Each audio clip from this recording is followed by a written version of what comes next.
الرحمن الرحیم. کل ایمان آر حیدری پر محمد و آل محمد صلوات.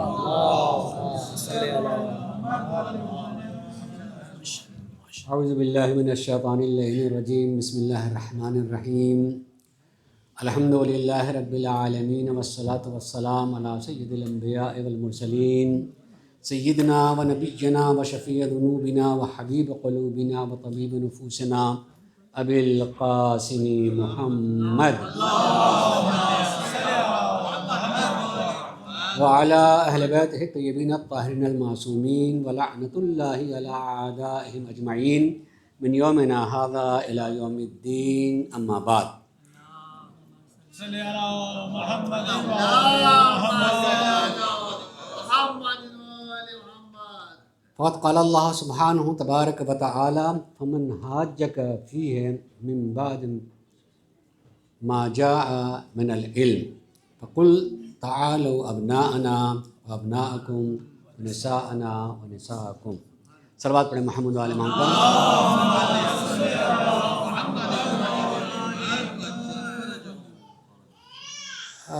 کچھ باتوں کی طرف توجہ دلانا مجھے خود بھی بولتے ہوئے اطمینان نہیں ہوتا کہ اگر کسی بات کی طرف توجہ نہ دلائی جائے. مثلاً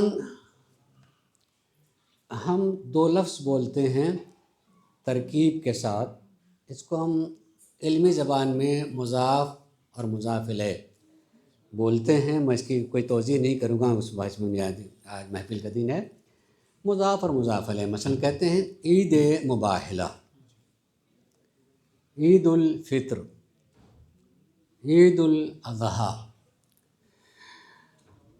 ہم اردو میں جب لفظ عید بولتے ہیں تو اردو میں ایک مفہوم آتا ہے اور وہ خوشی کا آتا ہے، خوشی کا دن اردو ہوتی ہے. لیکن لفظ عید جو عربی کا ہے وہ یہ معنی نہیں دیتا، وہ یہ معنی نہیں دیتا. عید عود سے پلٹ کر کے آنا، ایک مرتبہ ایک دن جو چیز ہو چکی اب ہر سال وہ پلٹ کے آئے گا. اس لیے ہم اس کو عید کہتے ہیں کہ یہ پہلا نہیں ہے، یہ ہو چکا ہے، یہ پلٹ کے پھر یہ دن آیا ہے. مگر جب ہوا تھا تو خوشی کا دن تھا، وہ پلٹ کے آیا ہے تب بھی خوشی کا دن ہے. تو عید، میں اس کو اور سمجھانے کے لیے کہوں کہ ہم عید الفطر بولتے ہیں، عید الاضحیٰ بولتے ہیں، اور بہت ساری اعیاد ہیں. شیعوں میں تو بہت ساری اعیاد ہیں، بہت ساری عیدیں ہیں. عید الفطر، عید کو مضاف کیا فطر کی طرف، فطر کی عید. تو فطر کی عید کیا مطلب؟ کیا مطلب فطر کی عید؟ عید الاضحیٰ، اضحیہ کی عید. اضحیٰ، اضحیہ، اضحیہ اس کو ترجمہ کر دیں قربان، قربانی، عید قربان. تو یہ تو اردو میں جب ترجمہ کر دیا تو سمجھ میں تو آ گیا. مگر عید الفطر ہوگا بہت سارے ذہن میں، لیکن نہیں ہوتی توجہ. اس لیے میں صرف بتاؤں عید الفطر. فطر کہتے ہیں، ہم بولتے ہیں رمضان میں افطار، افطار، فطر یعنی افطار. اس افطار کا مطلب اس میں حکم ہے کہ اس دن روزہ رکھنا حرام ہے. یہ یاد رکھیے گا. کوئی مثلا فرض کرے کہ بھئی 29 کا چاند ہو گیا، اس کو شک میں کیوں بھائی ایک دن کم کریں، پورا 30 کر لیتے ہیں. مثلا شوق میں پورا 30 کر لیتے ہیں، ایک اور ثواب مل جائے گا. لیکن اگر وہ زوری سے پڑھ لیجیے صرف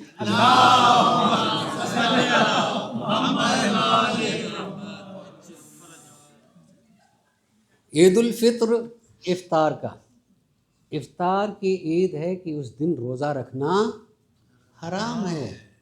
کوئی ثواب کی نیت سے اس دن روزہ رکھ لیں تو روزہ نہ ہونا دور کی بات، کار حرام ہے، وہ کار حرام بھی وہ کر رہا ہے، تو اس کا نام عید الفطر ہے۔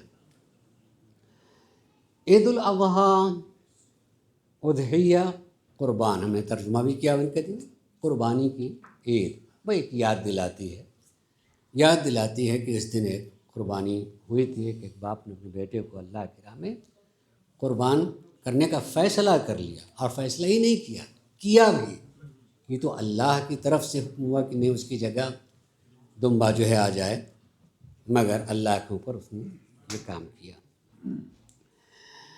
مخال اتنی باتیں میں نے کس لیے کہی؟ عید مباہلہ کے لیے، کہ ہم کہتے ہیں عید مباہلہ۔ مباہلہ یعنی کیا چیز؟ مباہلہ چیز کس کو کہتے ہیں؟ بہت سی ساری عیدیں دین سے متعلق ہیں، بہت سی ساری عیدیں مقام کے، جیسے مثلا عید غدیر۔ غدیر یعنی کیا چیز؟ عید غدیر جو مثلا غدیر، اس میں مقام کے لیے تو ہے لفظ، غدیر کہتے ہیں پانی کے تالاب کو، پانی کا تالاب ہے۔ اس زمانے میں جب لوگ سفر کرتے تھے تو ایسی جگہ پر رکا کرتے جہاں پانی کا انتظام ہو، یا پھر دوسری جگہ تک پہنچنے میں وہ اپنی مشکوں میں پانی لے کر کے چلا کرتے تھے۔ میں جانتا ہوں میں محفل پڑھ رہا ہوں اور محفل جیسی محفل نہیں پڑھ رہا ہوں یہ بھی، لیکن بہرحال کچھ پہنچانے کے لیے میں 35 سال، لیکن چونکہ میرے ذہن میں یہ بات آئی تھی کہ میں کچھ باتیں بتاؤں، اس لیے میں ذکر کر رہا ہوں۔ تو عید مضاف کیا کسی چیز کی طرف اضافت کے ساتھ، عید مباہلہ، عید غدیر کہا، سمجھ میں آئے وہ سب تالاب کے پاس جو اس دن رکے تھے اور اعلان ہوا تھا مثلا، تو اس لیے ہم اس کو عید غدیر کہتے ہیں۔ اور خم کہہ کر کے جگہ کا نام تھا خم، لیکن وہاں ایک تالاب تھا، تو خالی کبھی کبھی ہم بولتے ہیں عید غدیر خم بھی ہوتی تھی، اور صرف عید غدیر۔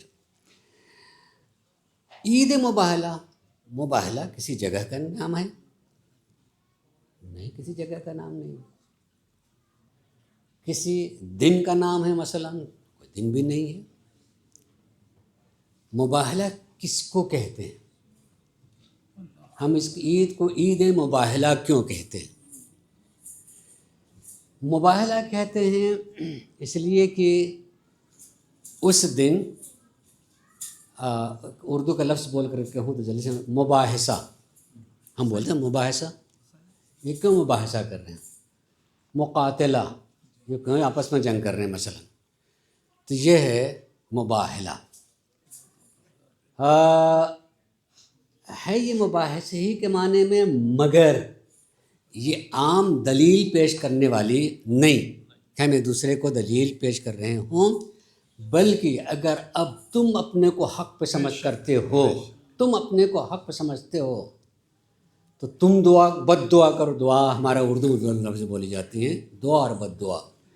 اچھائی کے لیے دعا کی جائے تو اسے دعا کہا جاتا ہے، لیکن کسی کے لیے برائی کی کوئی بات کہی جائے وہ بھی اللہ سے طلب کرنی ہوتی ہے کہ اللہ اس کو جہنم نصیب کرے، مگر اب اس کو دعا نہیں کہتے ہیں، چونکہ برائی کے لیے کہتے ہیں اس کو بد دعا کہتے ہیں۔ یہ اردو میں، ورنہ دونوں دعا ہے، دونوں دعا ہی ہیں۔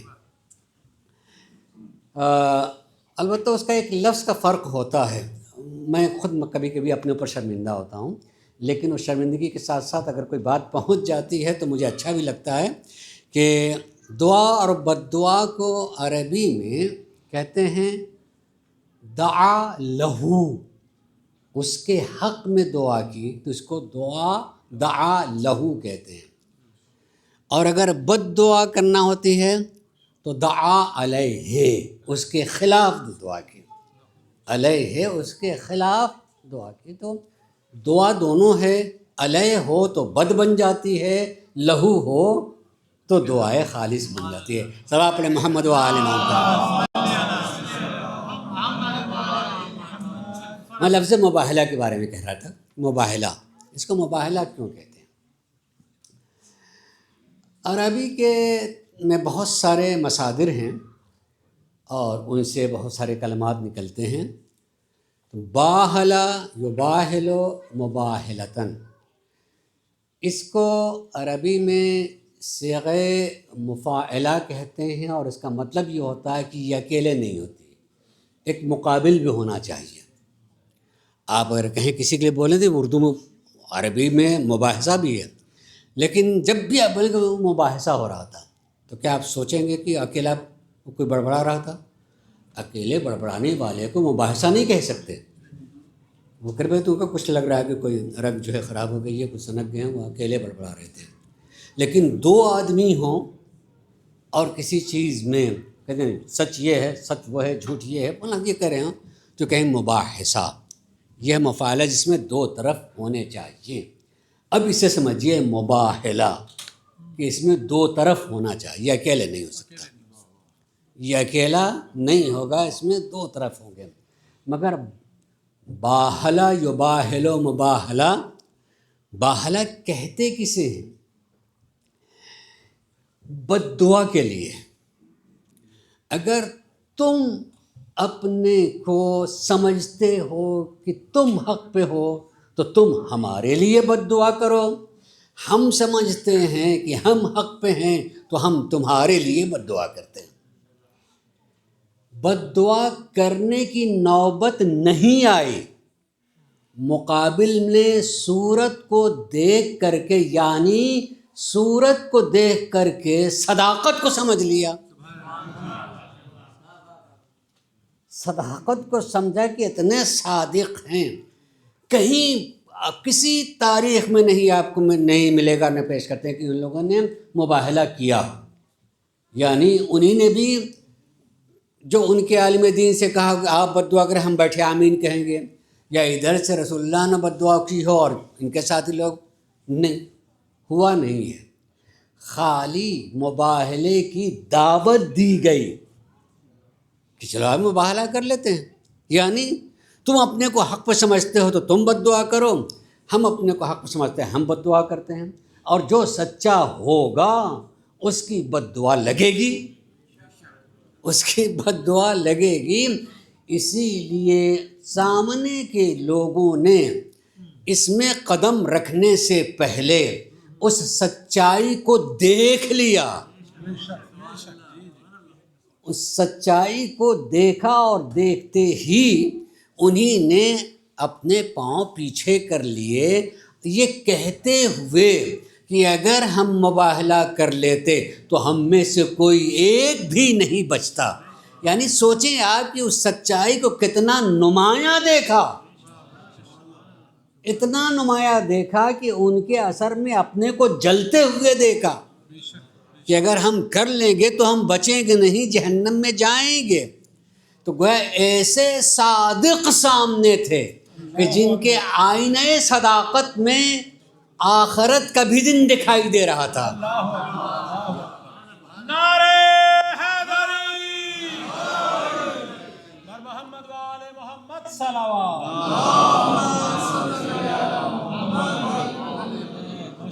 یہ ہے مباہلہ کہ ہم بد دعا کریں گے، تم بد دعا کرو، کر لیتے ہیں، مگر وہ بد دعا کے لیے راضی نہیں ہوں گے، اور انہیں نے دیکھ لیا ان کو. جبکہ اس آیت میں جو آئے مباہلہ ہے، فمن حاجک فیہ من بعد ما جاءک من العلم، کہ اگر ان کے پتہ چلنے کے بعد بھی، حاجہ کہتے ہیں، ہم اردو میں کہتے ہیں کٹ حجتی، کٹ حجتی کو حاجہ کہتے ہیں، کہ اب دلیل تو نہیں رہ گیا مگر زبردستی جو ہے بس اپنے بات کو بڑھانے کے لیے اور یہ کر رہے ہیں. فمن حاجہ کا کہ دلیل تو یہ تو زندہ دلیل ہیں، پیش کرنے کی بھی ضرورت نہیں ہے. حسن و حسین دلیل ہیں، فاطمہ الزہرا دلیل ہیں، علی مولائے کائنات دلیل قوی ہی نہیں آیت اللہ ہیں. اس میں رسول اللہ موجود ہیں، سب یہ تو موجود ہے اپنی جگہ دلیل کے طور پر. اور واقعاً انہی کے وجود میں ان لوگوں نے دلیل دیکھی، سمجھی نہیں، دیکھ لی کہ یہ حجت ہیں، یہ اللہ کی دلیل ہیں، لہذا فوراً انہیں نے کہ نہیں ہم مباہلہ نہیں کریں گے۔ ٹھیک ہے، مسلمان نہیں ہوئے، نہیں مسلمان نہیں ہوئے، لیکن اپنے کو کم سے کم اس وقت جہنم میں جانے سے بچا لیا کہ مباہلہ نہیں کیا کہ اگر ایسا کر لیتے تو یقیناً ان کا نتیجہ جہنم ہی ہوتا۔ اس لیے بد دعا کرنی تھی۔ کیا رسول کی بد دعا کہا جا سکتا ہے کہ اس کا اثر نہ ہو؟ فاطمہ کی دعا اس کا اثر نہ ہو، حسنین موجود ہوں ان کی نہیں، جن کے نام لے کر کے ہم وسیلے کے طور پر ہم دعا کرتے ہیں تو قبول ہو جاتی ہے، وہ تو مجسمہ قبولیت الہی ہے۔ اس نے انہوں نے نہیں ہم یہاں پر مباہلہ نہیں کریں گے، نہیں ہے، کچھ دینے پر راضی ہو گئے، ہوتا کچھ نہیں ہم دے دیں گے۔ وہ اس کا مطلب یہ ہے کہ جہنم سے اپنے کو بچایا کچھ دے کر کے، کچھ دے کر کے بچایا ہے۔ اے کاش کی خود اپنے کو حوالے کر دیتے تو یقیناً اس وقت جو ہے جہنم سے نکل کر کے جنت تک آ جاتے، اس طرف آ جاتے انشاءاللہ۔ تو مباہلے کو میں مجھے بتانا تھا کہ مباہلہ ہوتا ہے ایک دوسرے پر لعن و طعن کرنے کے لیے، بد دعا کرنے کے لیے۔ یہ دن پلٹ کر کے آتا ہے، اس دن جس دن ہوا ہے اس دن کو مباہلہ کہتے ہیں، اور آج ہم اسے عید مباہلہ کہتے ہیں۔ عید کا مطلب ہوتا ہے جو مسلسل پلٹ کر کے آئے، کہ ایک چیز ہو چکی تھی وہ پلٹ کر کے آتی ہے، لہٰذا اسے عید مباہلہ کہتے ہیں۔ دلیل کے طور پر ایک بات کہوں، شب قدر، رمضان میں شب قدر بولتے ہیں، کیا کبھی کسی کی زبان سے عید شب قدر سنا ہے؟ مگر کیوں نہیں آپ سوچتے کہ بھائی اس کو کیوں نہیں کہتے عید؟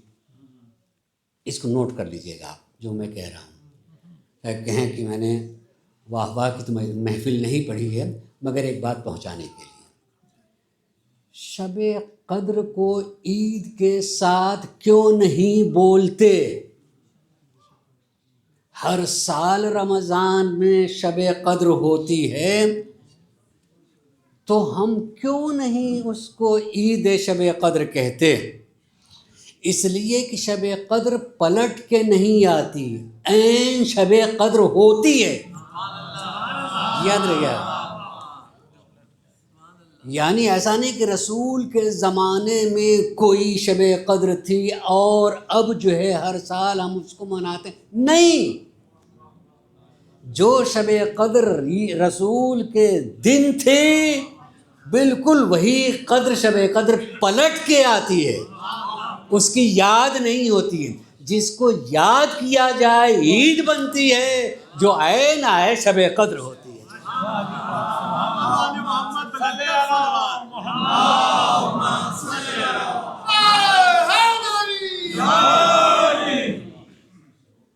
مثلا ہم اسی شب قدر کو عید کے ساتھ کہہ سکتے ہیں عید نزول قرآن، عید نزول قرآن، کہ قرآن شب قدر میں نازل ہوا مثلا، تو ظاہر شب قدر میں نازل ہوا، ہر سال نازل نہیں ہوتا، تو نزول قرآن کے ساتھ عید لگایا جا سکتا ہے، قدر کے ساتھ عید نہیں ہے، اس لیے کہ وہ عین قدر ہے، عین قدر وہ شب ہے۔ اس لیے واقعی معنی میں جس کو جو ہے یہ نصیب ہو جائے اس دن اس کی اہمیت کو نہ جانے تو شاید وہ عید ہی مانتا ہے، قدر نہیں مانتا، اس لیے اپنی بھی بے قدری کر دیتا ہے۔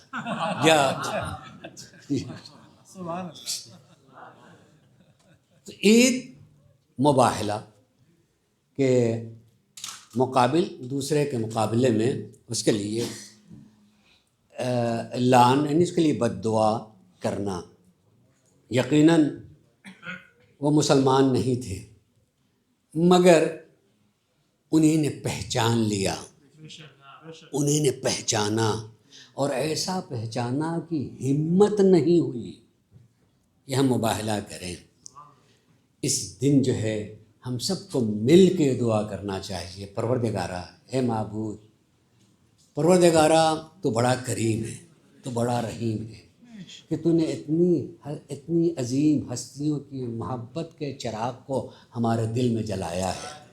اے پروردگارا یہ محبت کا چراغ ہمارے موت کے آخری لمحے تک روشن رہے۔ پروردگارا محمد و آل محمد کا واسطہ ہم اپنے اپنے وطن سے دور ہو کر کے دوسری جگہوں کو اپنا وطن بنا لیا ہے۔ پروردگارا ہم اپنے بارے میں جانتے ہیں مگر اپنی نسل کے بارے میں نہیں جانتے، مگر وسیلہ اتنا بہترین دیا ہے پروردگارا، اے میرے معبود اتنا عظیم وسیلہ۔ پروردگارا تیری بارگاہ میں انہی انوار پنجتن کا واسطہ ہماری نسلوں کو محبت اہل بیت پر ثابت قدم رکھنا۔ پروردگارا محمد و آل محمد کا واسطہ اے معبود ہماری آخری سانس انہی کی محبت میں آئے، ان کی محبت کا چراغ ہماری قبروں میں روشن رہے، اور جب ہم قیامت میں اٹھائے جائیں تو ہم اپنی آنکھوں سے ان انوار کے اپنی آنکھوں سے دیکھیں، اور وہ انوار ہمیں قبول فرمائیں۔ پروردگار محمد و آل محمد کا واسطہ جن والدین نے ہمیں محبت اہل بیت کا درس دیا ہے ان کی مغفرت فرما، اس دنیا سے اٹھ گئے ہیں تو ان کی قبروں کو منور فرما۔ پروردگار محمد و آل محمد کا واسطہ جہاں جہاں بھی محبان اہل بیت رہ رہے ہیں ان کو ہر طرح کے آفات و بلیات سے محفوظ فرما۔ پروردگار محمد و آل محمد کا واسطہ ہم پروردگارہ ہماری نسلوں کو راہ اہل بیت پر ثابت قدم رکھنا۔ معبود جو لوگ زیارات سے مستفیض نہیں ہو سکے ہیں ان کو توفیق زیارت عنایت فرما، جو عبادتوں سے محروم ہیں پروردگارہ محبت اہل بیت کا چراغ ان کے دلوں میں ایسا روشن فرما وہ عبادتوں کی راہ پر چلنے لگیں۔ وآخر دعوانا ان الحمد للہ رب العالمین۔